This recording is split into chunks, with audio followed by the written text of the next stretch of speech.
And welcome to the latest and greatest from Step Brother Sports, part of the Hockey Podcast Network. You can listen to us anywhere where you find your podcast. Don't forget to like, subscribe, rate, review, all those other great engagement functions you can do for the show. Really appreciate it. Any of the platforms we are on. You can follow me, Chris Maz, on social media platforms at CFMAZ and Shawnee V at SV the Don NHL. And also follow us on YouTube at Step Brother Sports. So it has been nearly 1 week since NHL free agency began. The quote-unquote Bowen Byram sweepstakes are currently in the rumor mill among NHL insiders, and it's really still just kind of coming off the heels of the Sabres, not the player Bowen Byram electing to go on salary arbitration, or go to salary arbitration, excuse me. But that being said, we've officially made it to the dog days of the NHL season, but NFL training camps are about 1 week away, depending on what team it is, from starting up, so we get a little bit more content there. But we are really excited today to bring on our guest who will help us talk more things about the NHL offseason, specifically the Winnipeg Jets and what they have in store going forward for them. But you can find her as part of the crew with Winnipeg Sports Talk. She does her own great work on her podcast, Chell Chit Chat.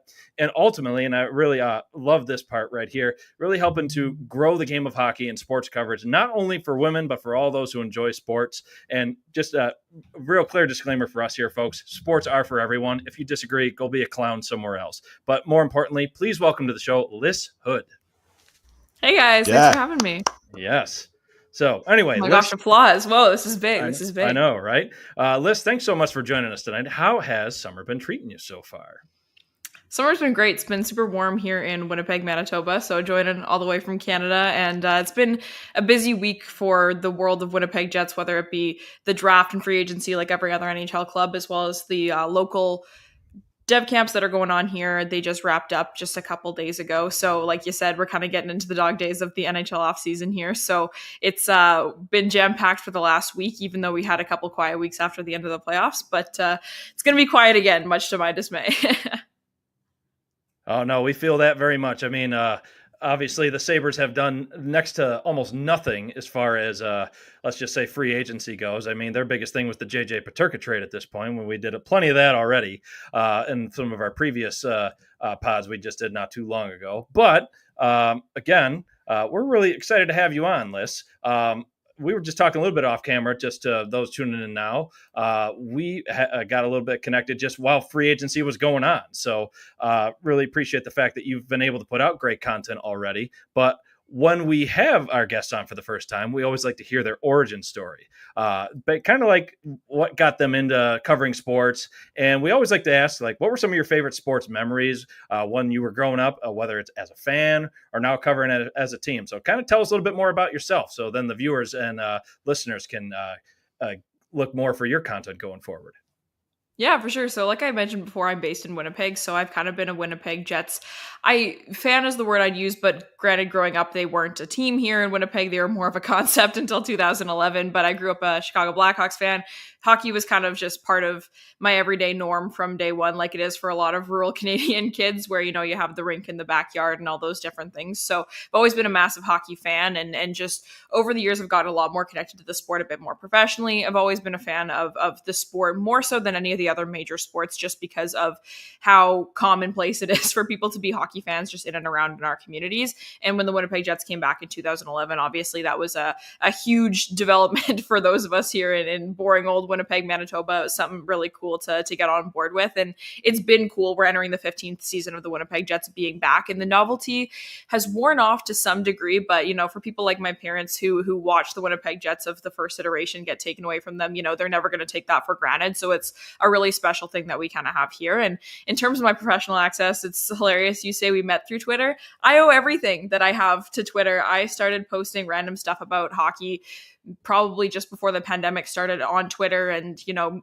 meeting people through Twitter and connecting with people through Twitter. And just through that, got asked to go on podcasts and got asked to talk more about things, because I'd talk about some of the more analytical sides of the sport, some of the more fun parts of the sport, lots of different intersections. And then just by being a yes man who has a little bit of FOMO when it comes to sports stuff, I've just gotten so many opportunities and learned so much. And here we are, however many years later, I have an NHL credential and I get to talk with players, you know, when they're in town and when the team's practicing and all that fun stuff. And I get paid to talk about hockey. So kind of just living the dream out here.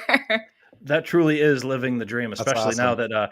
that you got yourself credentialed. So again, congratulations. I've seen a lot of your Thank past you. work. You've had Shayna Goldman from The Athletic on. You've had the Kingpin himself, Elliot Friedman.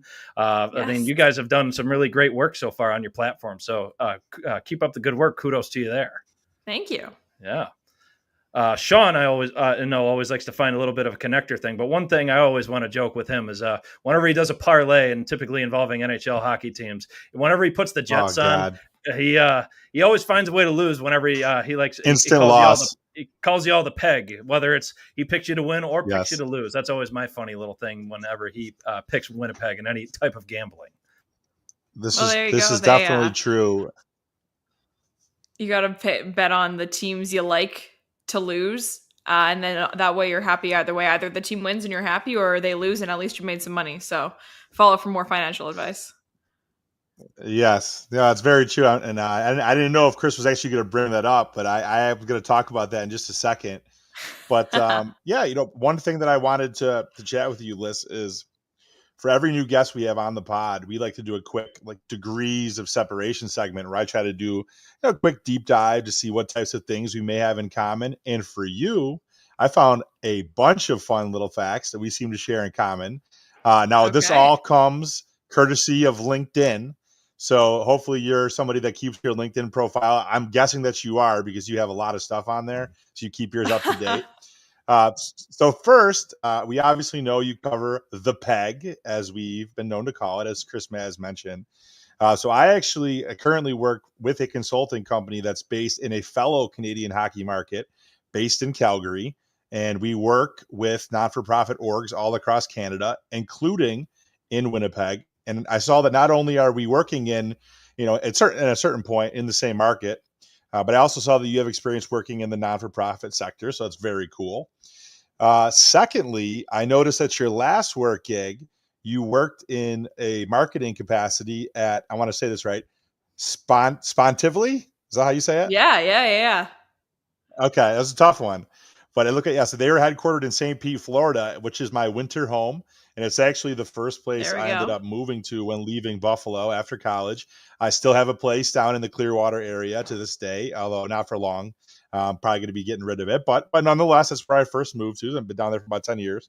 And lastly, and I guess congratulations are order, with the new role that you have with Volleyball Manitoba, which is very cool. One of my favorite sports, near and dear to my heart, as Chris can attest to. I was a pretty good high school volleyball player, more or less one of the star players of our high school team, Oh, quit tooting leading your us own to horn, man. sectionals Come into the on. local.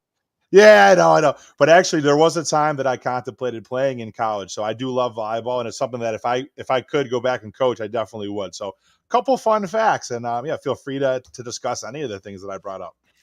Yeah, you've covered all the bases there. We hit my tech startup arm of my life. We hit the volleyball side of my life. We got it all there. I am a big LinkedIn guy. I'm a big fan of. A couple weeks ago, my screen time was higher on LinkedIn than it was on Twitter, and I had a bit of a crisis about it because I was like, "This isn't me." But hey, yeah, you just nailed all of those. Beautiful. Yeah, Awesome. we try to Yeah. do our due diligence, and I'm a big proponent of it. And Chris always makes fun of me, but the things that we find Hey, on all of no, our it's guests are good. almost always exclusively through LinkedIn. So glad it's Yep. There you accurate. go. And you've nailed, you talked about some of the guests we've had on our shows with Shayna and Elliot and all those different people. And now we're talking about professional stuff. You guys, you would pass an Alyssa Hood quiz. That's for sure. Yeah.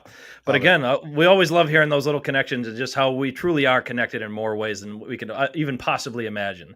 But now just kind of getting into a little bit of the NHL offseason. So a lot can really be said about the fact that really wasn't the sexiest or most exciting free agency periods, to say the least, because a lot of the players that were supposed to be going to market, they all stay with their clubs, i.e. Florida Panthers, just really just finding ways to still be fantastic and great at this point in time. I mean, unless you're Mitch Marner, but I mean, hey, even that ended up being kind of lame with just how the sign and trade went down overall.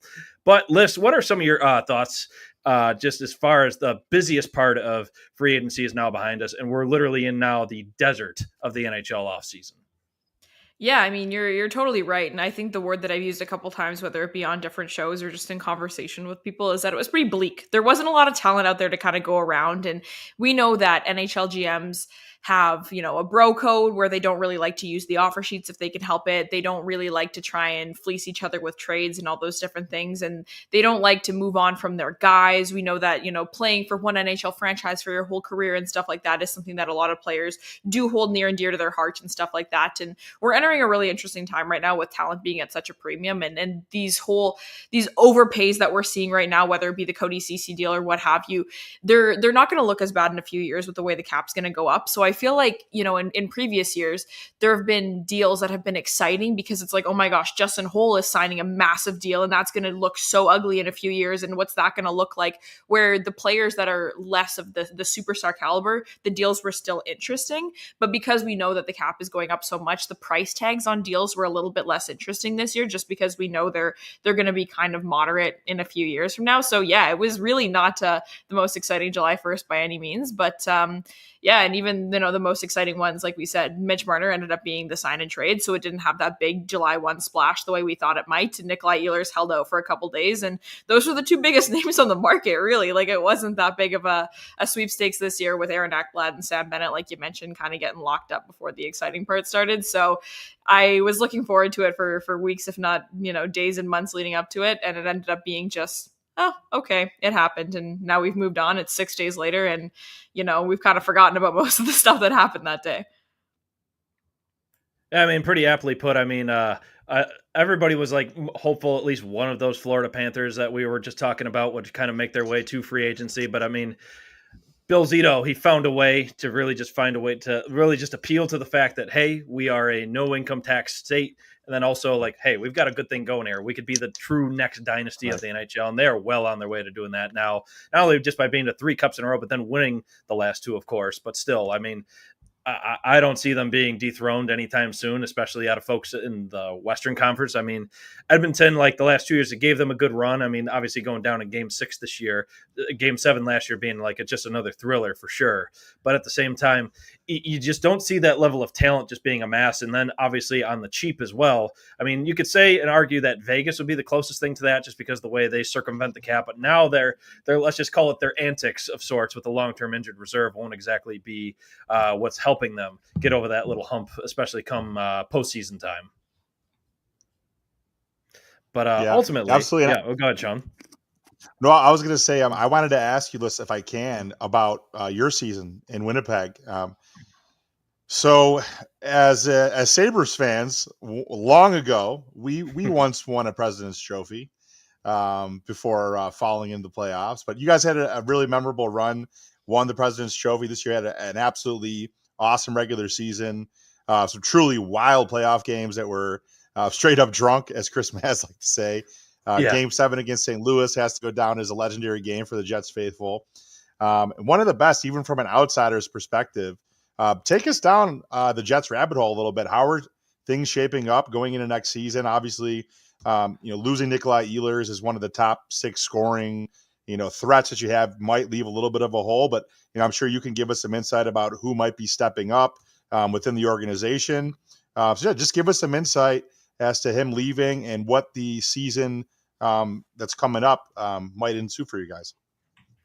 Yeah, the Nikolai Ehlers piece is definitely the largest conversation point to be had because, I mentioned before entering the 15th season here of Winnipeg Jets since 2011, and we haven't really seen a big name free agent walk in the same way that Nikolai Ehlers did for much of the Winnipeg Jets tenure here. We had the weirdness go on with Dustin Byfuglien that wasn't exactly the same situation.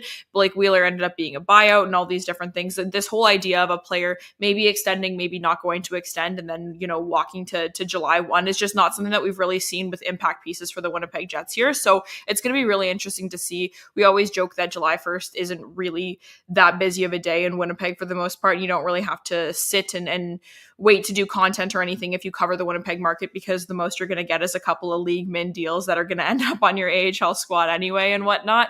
So having a July 1st where you're waiting for one of the most important players in the team that you cover to inevitably go somewhere else was a very strange and new feeling for those of us here in Winnipeg. But listen, he definitely leaves a massive hole in the lineup. He's been on the second line for the Winnipeg Jets for basically his entire career.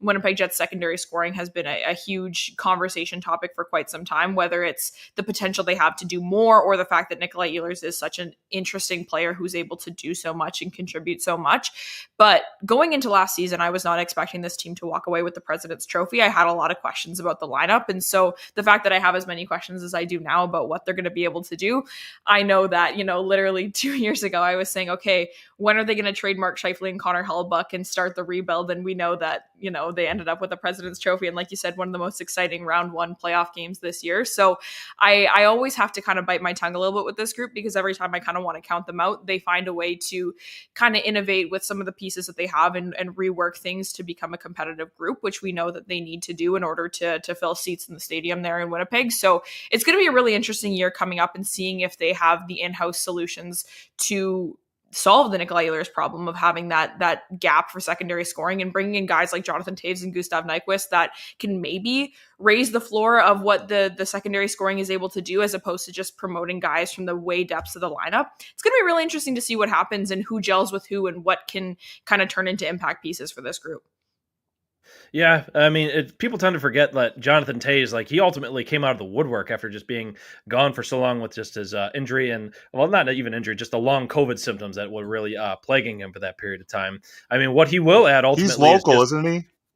He's local. He is. He's a Winnipeg boy. Yeah. Yep. There you go. So a little bit of a homecoming for him, to say the least. But what he will bring is just obviously that veteran leadership. I mean, he's obviously scored plenty of goals, and he can provide that, I know, for just a really well-rounded team overall. I know Connor Hellebuyck himself, obviously winning another Vezina this year, was a nice little feather in the cap for the season, of course. But I know he'd like to have a few of those games back, especially in that series against Dallas, just kind of coming back. What a lot of the, I'm sure, Winnipeg faithful just kind of hope to see was just kind of a one-off for him, because until you get to that point in time where you could say this for just about any sport, until you get to that stage where you just finally get over that hump, that stigma is still going to stick with him, unfortunately. And I mean, it's consistently shown he is an awesome goaltender throughout the regular season, but not to just kind of give him jabs. I mean, who are we talking about here when we're just coming from Buffalo, of course? I mean, at the same time, you could even look back into the Four Nations face-off when he was playing for U.S. in the final game against Canada there. I mean, not many people would say the game should fall ultimately on his shoulders, but at the same time, Hellebuyck himself, I think, has established himself obviously as one of the top three, if not the top goalie in the entire league at this point in time. Definitely. I mean, do you foresee seeing a better bounce back for him now that he's under contract long term, essentially? Do you see him just ultimately having a better bounce back this year, or this coming season rather, and maybe just still being in Vezina contention? Yeah, 100%. I think I've been a Connor Hellebuyck believer for much of his career, and I completely understood and empathize with anyone who was, sick of him and wanted him gone and everything during the playoffs, just because of the emotions that come with that time of the year and everything. But what I said going into last season, because again, we were having this conversation after the Jets lost in 5 to the Colorado Avalanche, was I can't throw out 82 games for 5. I can't do it for any player, and I can't do it for a goalie either. And in a lot of these games, especially before this year, the whole concept of Connor Hellebuyck's playoff performance, I understand to a degree, but I also always have to circle and Dmitry Filipovich from the PDO cast did a really good job in one episode they had a few months back, circling the games that the Winnipeg Jets have lost, and then, Connor Hellebuyck's wins and losses record in the playoffs, and looking at how many goals the Winnipeg Jets have scored in those losses. There have been so many games where the Winnipeg Jets have lost in the playoffs and they've scored 1 goal or 2 goals and all these things, where you look to the regular season where Connor Hellebuyck is playing well and everything.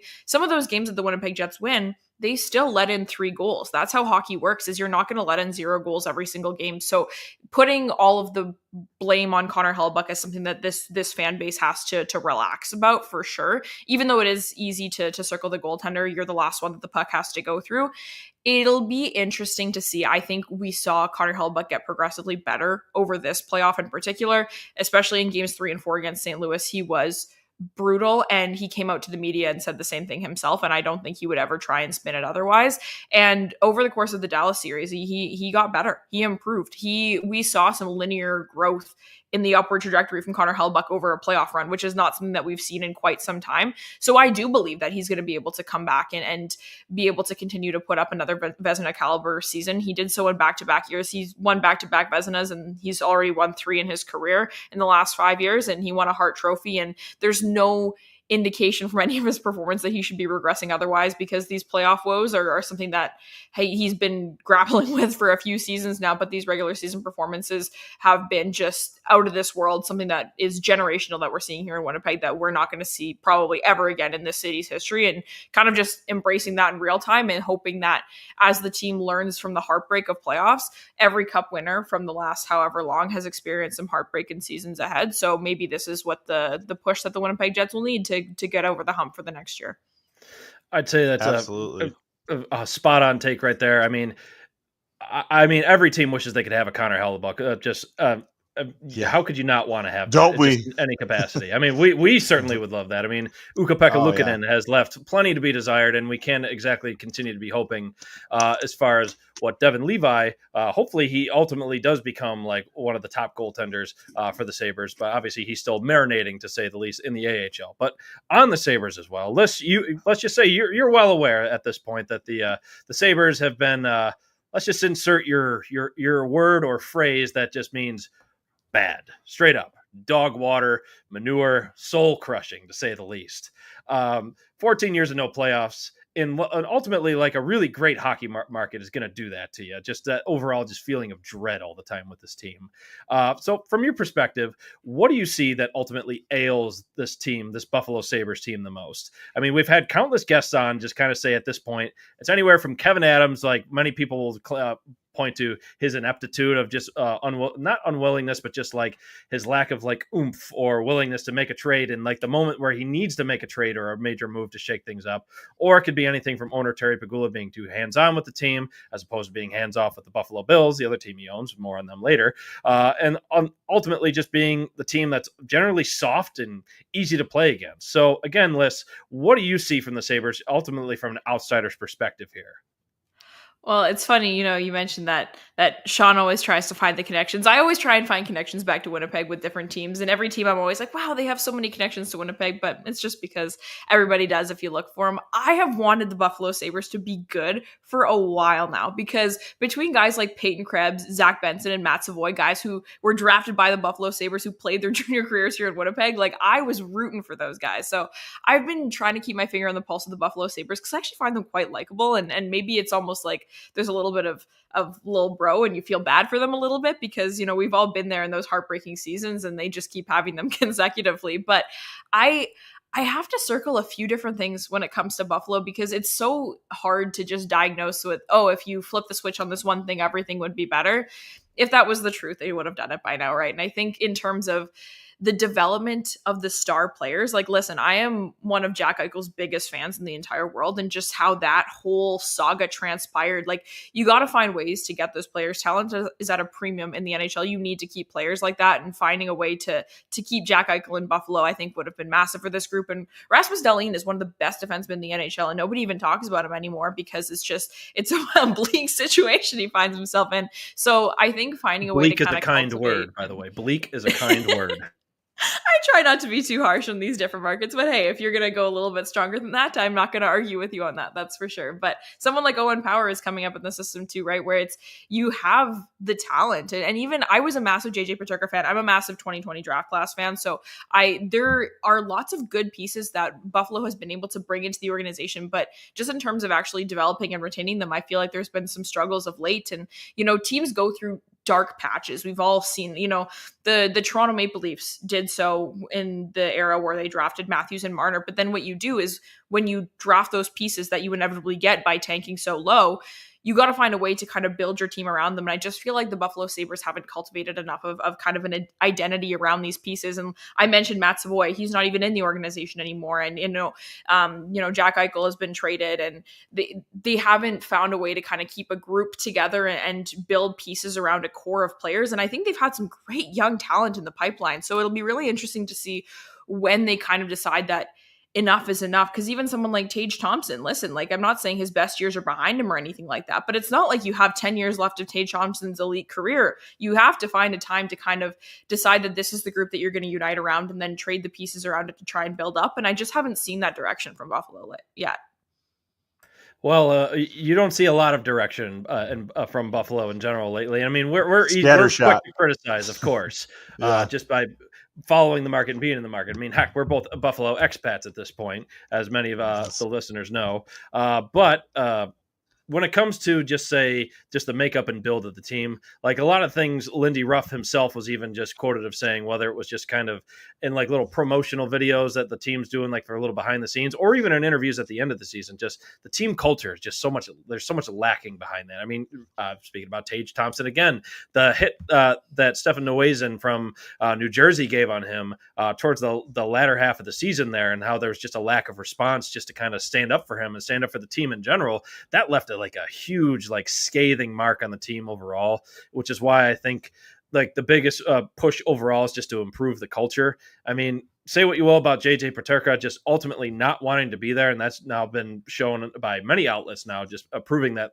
is exactly what he wanted. He just wanted to be out of Buffalo in general, which is unfortunate because, again, like you had already mentioned, a lot of young talent in the team itself, but then ultimately Buffalo's not able to retain them in any capacity. But still, like, moves, still talking about JJ Peterka, just the return on that with Michael Kesselring and Josh Stone. Like, they had a rapport with Tage Thompson just from the World Championships as the playoffs were still going on concurrently. So, I mean, maybe moves like that can still help, despite it not being like a huge return for such a big goal scorer again. But I mean, to us, like, we're just kind of in agreement with Lindy Ruff. Like, the overall culture of the team just needs to see some vast improvement, because it's a lot of just like me mentality, as opposed to just like playing for each other on the ice. Like the teams of old that we look forward to watching all the time while we were growing up, like our coming of age teams were just for those points in time. So, I mean, like you said, just a lack of direction just for a significant amount of time. Again, 14 years running, and we're hoping not to get to 15 here.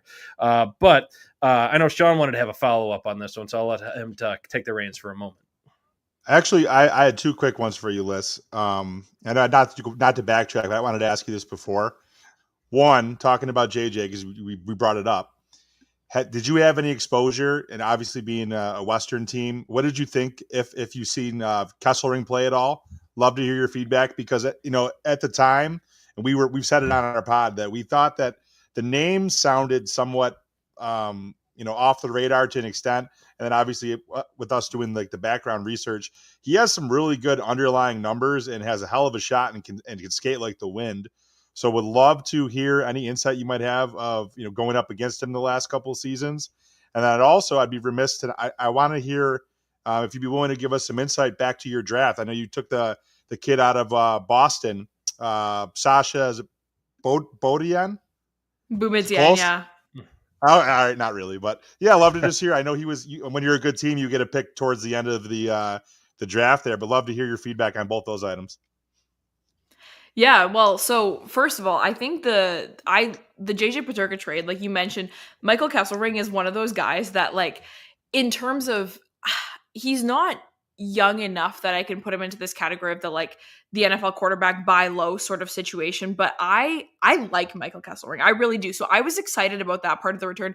Josh Doan, to me, is a guy. He's a kid. I think that there is a ton of potential for him to turn into something awesome, the way that any other, what is he, like 19 or 20? Like, he's still so young that I feel like I have no real opinion on him. But anytime you can get a former first rounder, I try not to use that term for anyone who's more than like 3 years out of the draft, but Josh Doan is not more than 3 years out of the draft. So I'm comfortable throwing that around, some legitimate talent in that piece. But I like Michael Kesselring. He's a high volume shooter, and I like the way he skates. Like, I think he's a ton of fun to watch. So I think there's some potential for him to be really fun. I like the way he kind of moves the puck. I'm not going to pretend I'm a Michael Kesselring expert by any means, but he's one of those guys that I've been really high on the Utah Hockey Club, or the Utah Mammoth, pardon me. I keep calling them by their old name, but I've really liked a lot of, like, I'm such a Logan Cooley fan. I'm such a Dylan Guenther fan. So, like, I've been kind of keeping an eye on them, and I actually thought that they could be a really fun place for Nikolai Ehlers to go when, knowing how much cap space they had and everything. And so when I was looking at that group, I was circling Josh Doan and Michael Kesselring as pieces that I thought would be really fun fits in this core coming up, the same way that I wish that the Buffalo Sabres had kind of embraced what they had with whether it be Dylan Cousins or whoever a few years ago, and bring in some supplementary like older pieces and maybe even trade some future draft picks and whatnot to try and bring together a core that you can build an identity around. I had Michael Kesselring circled as one of those guys for the Utah Hockey Club, so I really do think that there is something there. 25-year-old defensemen are not at their prime yet. There is time for a player like that to grow and develop, so I like him and I'm excited about him for you guys. And then in terms of the Winnipeg Jets draft, they drafted a defenseman who can skate, which I have no problems with because we know offensive guy, I know. Exactly, yeah. And I'm a fan of, especially once you get beyond, I'm formulating a theory here that I've been talking about for a couple of weeks, and I'm like, most years you get outside of maybe the top 6 picks in the draft, just take the best guy who's available. I understand the whole idea of drafting for need or whatever, but you're allowed to trade prospects, you're allowed to trade players, you're allowed to get new ones and sign new ones, whatever. Take the best one available and turn it into the best asset that you possibly can. That would be my philosophy if I was wearing a GM cap, but hey, I'm not, so maybe there's a reason for that. But I liked Sasha Boumédian. I saw him ranked a lot higher in a few of the different prospect lists that I keep an eye on and guys who I trust their opinions on the young guys. So I got to watch him at dev camp for the Jets last week. And again, good skater, good offensive guy, and we'll see if he continues to play in college this year, if maybe there's some tough competition, and if he gets to play some big minutes, what that looks like for him and how he's able to defend against the top players in his league, because that's always what I like to look for young defensemen, is how they kind of rise to the challenge at this level. They've all been dominant players for most of their youth careers, so we know that they know how to play offensively. So it's all about how they grow their all-around game in that D+1, D+2 year. So I'll be really interesting to see what Sasha does. Excellent. Right. Hockey East is a hell of a conference to grow up in. So, yeah. Now we're going to kind of shift gears a little bit because, again, a little bit more off camera. We talked about a little bit of NFL. So, but now I know your team at Winnipeg Sports Talk. They cover the Blue Bombers for the CFL. They're off to a great start, 3-1. Love to see that, especially because they're one of the few summer football leagues out there too. But as far as NFL coverage goes, I've always been curious of this too. Is what is it like covering the NFL as a league in just a Canadian market, for that matter? And also just kind of leading more into that, are there more teams focused on, like, in particular, just due to like geographical reasons, like easy ones that come to mind, like us with Buffalo, Detroit being a popular one right along the border, Seattle more on the West Coast? I mean, obviously the NHL dominates headlines for sports when it comes to anything in the Canadian market, but how much does the NFL get in that slice of the viewership pie, but whether it's in your market or just from your eyes in general in Canada? Always been curious about that. Yeah, I mean, it's a great question because I feel like like you said, NHL is kind of in a league of its own with having 7 Canadian teams. And then you have the MLB and the NBA, which have a singular Canadian team. So basically everyone I know who follows baseball follows the Blue Jays. Basically everyone I know who follows the NBA follows the Raptors. But it's fascinating because as any fan of a team that's not the Toronto Maple Leafs, you hate the Toronto Maple Leafs as a hockey fan. So it's really funny. You guys obviously cover the Buffalo Bills. Most Toronto Maple Leafs fans are also either Detroit Lions or Buffalo Bills fans. So by association, I hate Toronto Maple Leafs. I hate the Toronto Maple Leafs fans. I hate the Buffalo Bills. And then it just so turns out that I'm also a Miami Dolphins fan. So it's just all the reasons to not like one of the most likable teams in the NFL, because why not? But hey, at least the city of Buffalo gets something good and something to cheer about there. But in terms of where I live specifically, we do have a lot of Minnesota Vikings fans. And so that is definitely a very much a geographical proximity thing. But because the NHL is, like, hockey is dominant here for sure, but Winnipeg didn't have an NHL team for so long and so many different things. People, I think, in Winnipeg in particular, at least maybe in my circle or anything like that, they just appreciate sports as a whole. And anyone who is a sports fan, they just have respect for these large entities. And the NFL is just so massive and it makes such national headlines, and it's way more kind of in the mainstream media than even something like the NBA or the MLB is. So I think everyone follows it to a degree, and it's, we all have Super Bowl parties and all these different things. And I think, even though the league doesn't have that many like Canadian players or anything like that, like it's still a pretty American influenced sport. Pretty much anyone who's a Bombers fan follows the NFL to some degree and is aware of what's going on, even if they don't have particular allegiances with a team. I think it's just, when you care about sports, it's hard not to care about one of the biggest sports, if not the biggest in North America. Yeah. So that's a pretty fair take absolutely. too. I mean, because like I said, I've always been kind of curious, just like even just the perception in general. Like, I mean, they've made so much effort to make it such a worldwide appeal to the game. You have all the games in Europe, seen some in South America. I mean, before we know, they're going to start doing more games in Asia, and even for all we know, Australia, Mexico City. I mean, everywhere.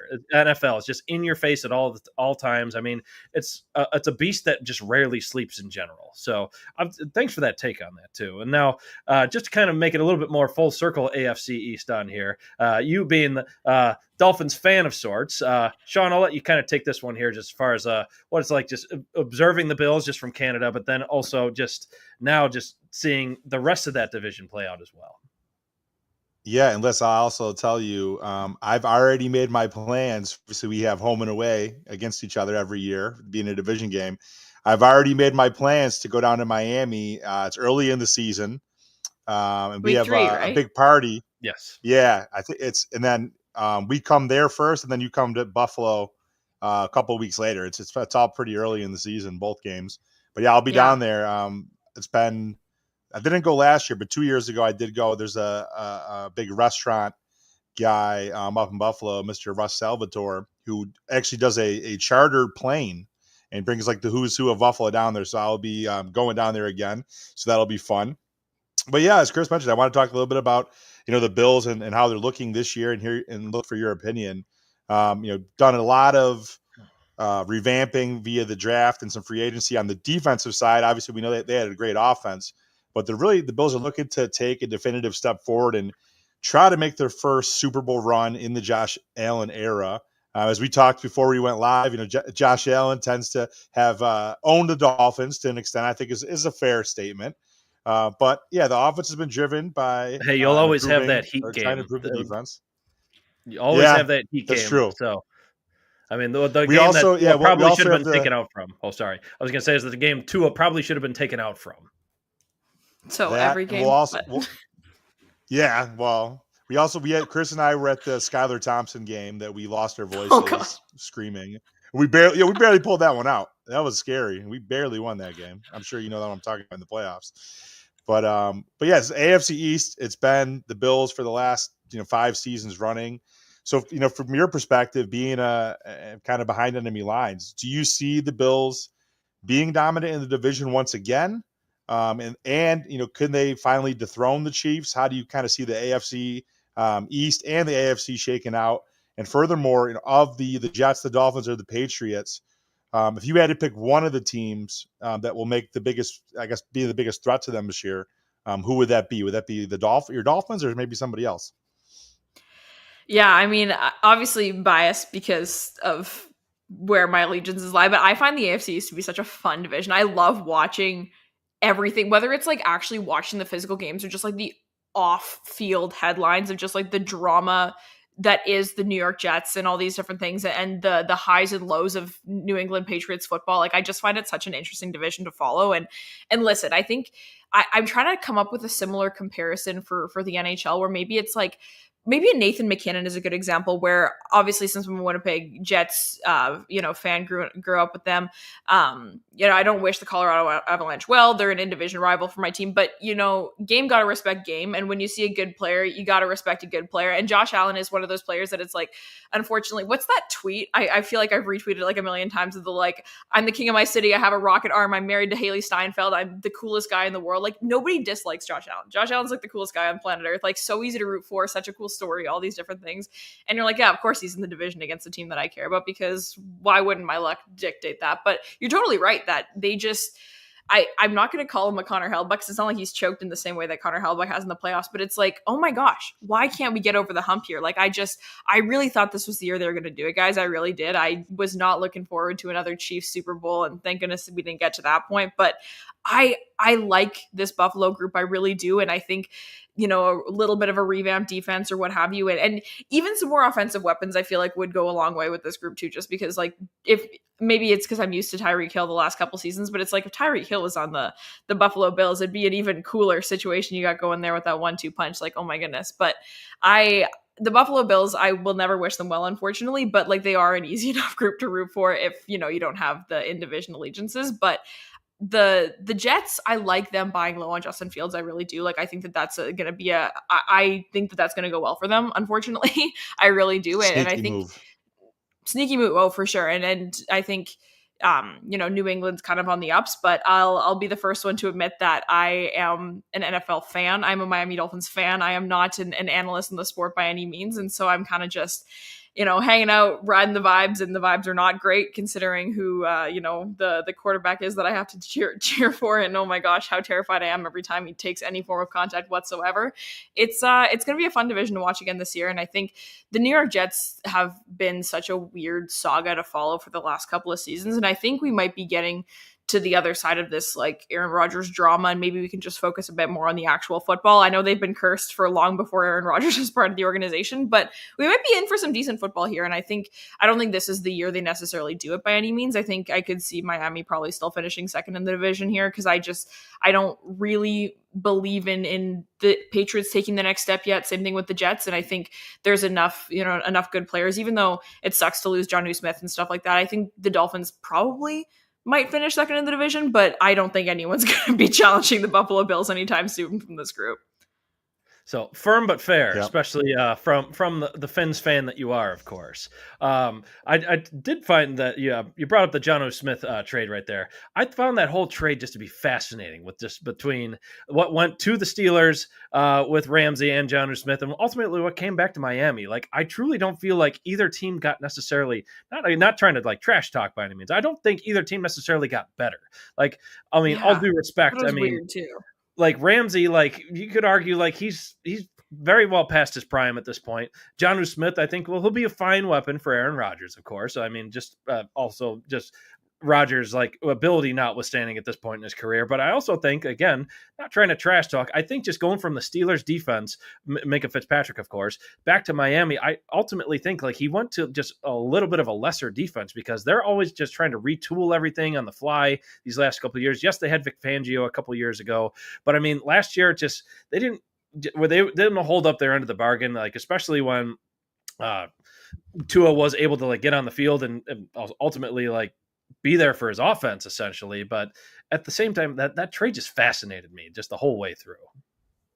Oh, for sure. Yeah, no. And I think it's, I don't really know what to make of it, where I think it's also interesting, the off-field part of it in terms of the core guys or what have you. Like Jalen Ramsey's been with this group for like a long time. And we've heard the Tyreek Hill comments about like, I'm done with this. Like, I'm tired. And I know he's a bit dramatic and everything, but like this group needs a little bit of, I don't want to call them the Buffalo Sabres, but I feel like they need some identity and some group and some brotherhood here, because I just don't really know if that's kind of one of their hallmarks right now. And I feel like we see that with, I know it's not the exact same. It's not apples to apples with NHL and NFL, but I feel like we see that with these groups that go on to win the Super Bowl, and they seem a lot more tight knit than some of these ragtag groups that we see within this division, to say the least. No, again, I got to ask you one follow up too. I know Chris. I've heard Chris's opinion on this. Like, he and I have talked about this, so I'm not going to ask you to give a prediction unless you want to, as far as the record goes. But how hot is Mike McDaniel's seat? Is there? If they have a bad season and flame out, could he get fired? Yes. I think if they have an actual bad season this year, I think he's got to go. I think if there's another, Tua gets concussed in week 3 and then, Tyreek Hill breaks a finger and all these different things. Like, I think if there are other things and they have another bad year, whatever, I could see them finding a reason to keep him around and stuff like that. But the shelf life is short in the NHL or the NFL, for a head coach. And I think, obviously, like, I like Mike McDaniel. I think I have no problem with him, but I think if it's an actual bad year for the Miami Dolphins again, I think he's gone. Yeah, I think that's a foregone conclusion at this point. But Liz, we kind of want to just change things up again, just kind of take ourselves out of the sports realm real quick. So one thing we started in our last couple of episodes, we do a segment. My friends always chuckle just because they think anytime I get like really fiery or passionate about something, there's like, you should do something like called like whatever grinds your gears. So what I've established is like in the Family Guy sentiment, of course, something that grinds your gears. But if you don't think of anything like that, just like something outside of sports or just in life in general, like what's something you've really been enjoying, whether it's like something pop culture related, movies, music, what have you, just something that life has presented you. Or if you're not feeling that way or you're willing to lay down some hate, what's necessarily something that like absolutely drives you just totally nuts, and you just sometimes it makes your blood boil, that kind of thing. Oh my goodness. So I feel like my brain is always in sports mode. Like I feel, and so I'm going to go with a grinds your gears thing here. And in life, kind of in general, it's a very overarching statement and sentiment, but I feel like sports is where I first identified that this bothers me as much as it does. And it just kind of transpires into life in general. But I hate the concept of speaking in absolutes and the concept of saying, well, this is the way it is, because pretty much everything in life is gray as opposed to black and white. And I feel like in sports, and people are like, well, this player's bad, my immediate reaction to everything is just like, well, what does bad actually mean? What are you talking about? In what context? What, like, there are so many ways that I feel like in sports, when we make content too, it's so easy to just kind of throw labels on things or be like, this is, when you present your opinion, you present it more like a fact, and it grinds my gears. And I feel like, especially in free agency time, you hear people talking about out of market teams and stuff like that. And they're like, well, this player is, he's a locker room cancer or whatever. And you're like, well, how do you know that? Where did you get that from? Why is that? And maybe you think he's a locker room cancer. Why are you presenting it in that way? And I think that that's something that in sports content, I find I have to be very careful in the way I speak about things, because we always, when we feel passionate about things, it's so easy to be like, and I say that, like, with the Dolphins, I'm like, well, that guy's washed and he sucks and all these different things. And I'm like, well, maybe not. Maybe he's not. And the way you package things up. So something that really grinds my gears is when people present their opinions, especially on sports, in ways that it's like, well, this is the way that it is. And I always want to fight people on it, whether or not I agree with the sentiment in theory. I'm like, okay, but the way you said it, I don't like the way you said it, and I love to fight people on it. So I feel like that's how I've kind of carved out a bit of a space for myself here, where I'm constantly looking for ways to kind of pick apart people's opinions that they present as facts, especially on sports players. Oh, I love that right there. Just because, again, the moment you say something that's just entirely absolute, whether it's like you want to say like people get triggered and they just want to come at you like a rabid dog, or it's just something that you just feel just inside of you. Like there was like a lot of that sentiment, like when the Bills and the Ravens played each other in their most recent playoff game. Just a lot of really like nasty, just back talk with each other. Oh, Lamar's the best. No, Allen's the best. It was just Lamar Jackson's ugly. dumb. Like, yeah, exactly. What? Just like, come on. Yeah, just like.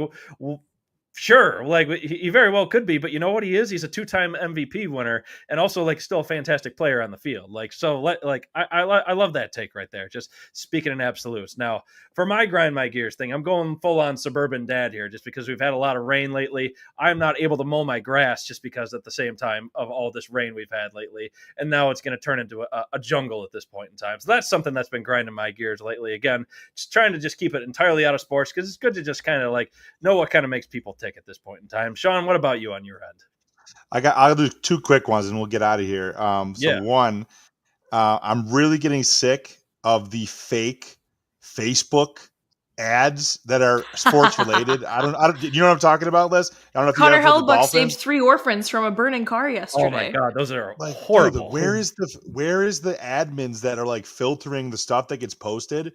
I see every day on multiple different channels, whether it be like Facebook or X or Threads, that there's like these just made up stories that are completely not true. Like Josh Allen knocked up some other girl. Like, this is crazy stuff. Like, or getting a $70 million average annual value contract. I remember seeing that one earlier. Yeah, I'm like, get out of here. Yeah, man, I'm sick of it. There's got to be a way to kind of to filter that down. And then 2, a guy who's near and dear to our hearts in the AFC, Stephon Diggs, man. He had some stuff to say about his now ex today. Dude, just keep stuff to yourself, man. You don't have to always say what's exactly on your mind. That's all. I'll keep it there. Yeah. But Liz, again, thank you so much for your time. Give yourself a quick plug. Thank you, Liz. Yeah, so thank you so much, just truly, for your time on this. I know you got another show you're gearing up for here, but just give yourself a quick plug before we let you go. Yeah, for sure. Well, I mean, I appreciate you guys reaching out, and I love coming on and chatting with new people, especially people outside of market. Oh my gosh, do I ever talk about Winnipeg Jets hockey all day long with the people that are near and dear to my heart, and I love them, and we love talking to each other. But it's always fun to chat with people who have a bit of a different perspective as well, and learn a bit about what the frustrations and the gripes and what people are passionate about in other fan bases too. But if people are interested in, exactly that, more Winnipeg Jets talk, I do lots of that on Winnipeg Sports Talk. I do a show every Sunday live with my co-host Connor, and we talk about all things Winnipeg Jets hockey over there. But if you're not as keen on Winnipeg Jets, because I will never try and plug my content, the Winnipeg Jets specific stuff, to anyone who's not interested in hearing about the Winnipeg Jets, because if you don't want to hear about Nino Niederreiter and Mason Appleton for 90 minutes every Sunday, I'm not going to blame you for that. But I also have a podcast called Shell Chit Chat that I'm gearing up to launch the second season. It launches on July 21st. That I am very, very passionate about the accessibility problem that I feel hockey has, where I think it's really hard to learn about hockey. I think it's really hard to become a fan without feeling judged by other people, without feeling like you don't know enough.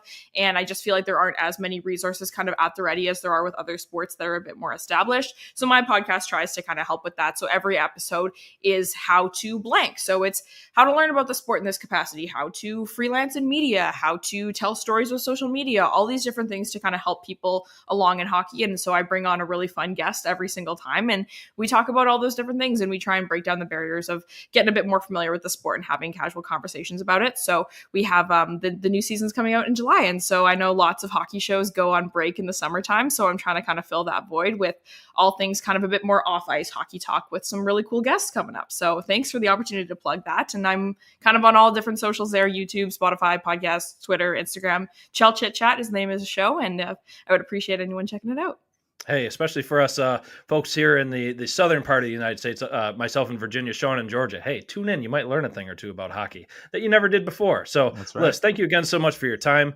Folks, we're going to wrap things up here just so Liz can be on her way. But at the same time, thanks as always for tuning in. You can look forward to seeing us at MafiaCon coming up on Saturday, July 19th, just to gear up for the Buffalo Bills offseason. So at the same time, again, folks, thanks for tuning in as always, and let's go Buffalo. Go Buffalo.